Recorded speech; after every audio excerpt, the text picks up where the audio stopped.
किती दिवस झाले? प्रशासन मला रोज विचारतंय मधुकर, वडिलांना सांगता येत नाही का आधी माझं शिक्षण मग बाकी सगळं ते? काय सांगू सर, आणि कसं सांगू? गेल्या वर्षी बहिणीचं लगीन झालं, 2 लाख रुपये हुंडा घेतला आणि 1.5 तोळ सोनं. तवा काढलेलं कर्ज भेटलं नाही तर चुलत्यानं केस टाकली वावराच्या वाटण्याची. तिथं पैसा गेला, केस हरलो, घराच्या वाटण्या झाल्या. आता तर कुणाच्या घरात राहतोय सर. इकडून उंदीर येतोय तर तिकडून घुस येत्या.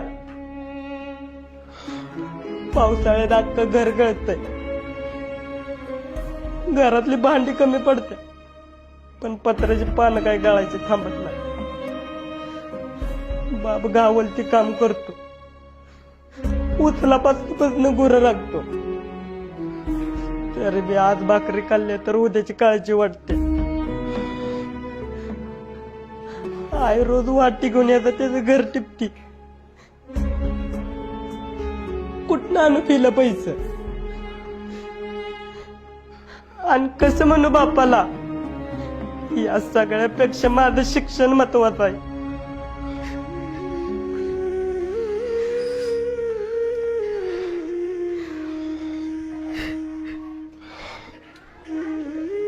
चला लिहून का सगळ्यांनी?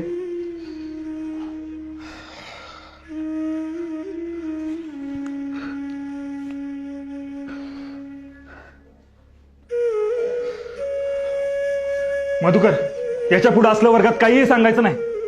याचा कुणावर काही फरक पडत नाही, कळलं का? प्रशासनाने नेमून दिलेली फी तुला द्यावीच लागेल.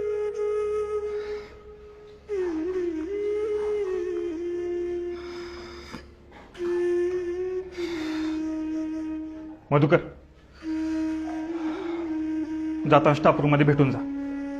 तुझ्या वडिलांसाठी एक निरोप आहे. बस खाली.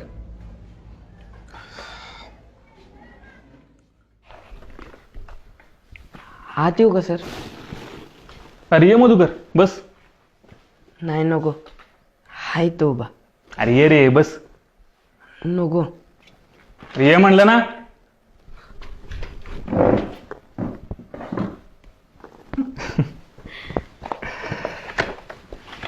मला सांग, कोण कोण असतं घरी?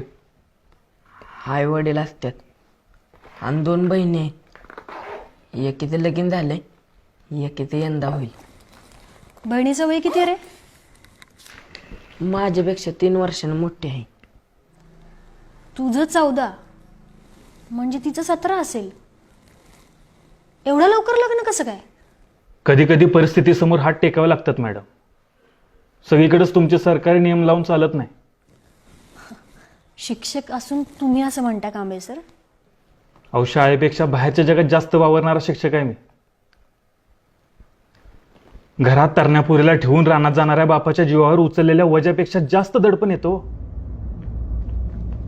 आणि तेच मनावरचं ओझं हलकं करण्यासाठी तो तिच्या लग्नाची घाई करत असतो. अहो पण तिने शिक्षण घ्यायला हवं होतं असं तुम्हाला खरंच नाही वाटत?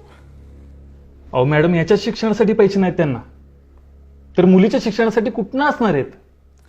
अहो पण सगळं फुकटच आहे ना. जेवण, पुस्तकं, कपडे सुद्धा. तेवढंच फुकट आहे मॅडम.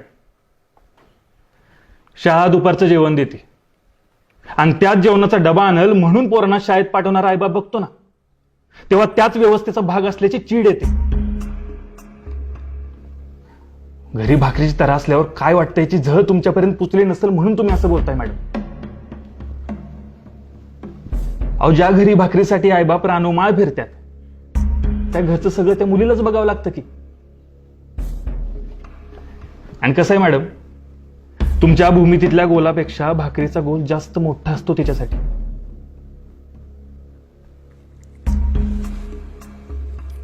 एक बाई म्हणून काळजी वाटली म्हणून बोलले मी. हीच तर अडचण आहे आपल्या शिकलेल्यांची. आपण ते वाईट कसं हे सांगतो, हळहळतो, पण प्रत्यक्ष अडचण सोडवत नाही. इथून बाहेर पडत नाही, मदत करत नाही.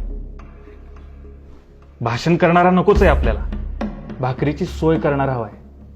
आणि हे सगळं तो त्या मुलीचा बाप करतो म्हणून तो आपल्यापेक्षा कायम ग्रेटच आहे असं वाटतं मॅडम मला.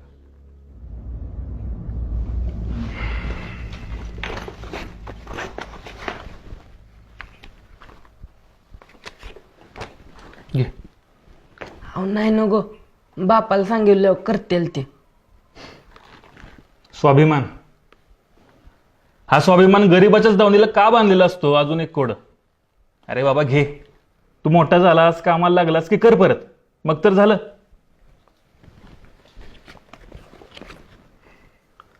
अहो फी फक्त 750 आहे, हे जास्त आहेत. अजून एक वाईट गुण, इमानदारी. अरे बाबा ठेव, लागतील तुला.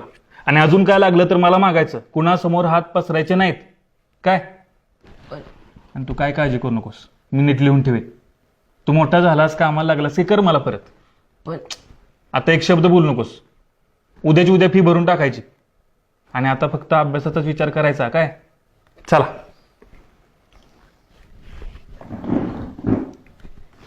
अरे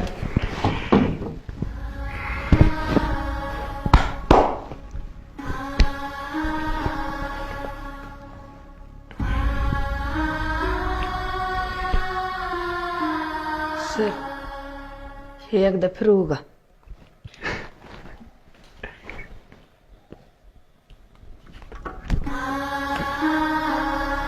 येतो.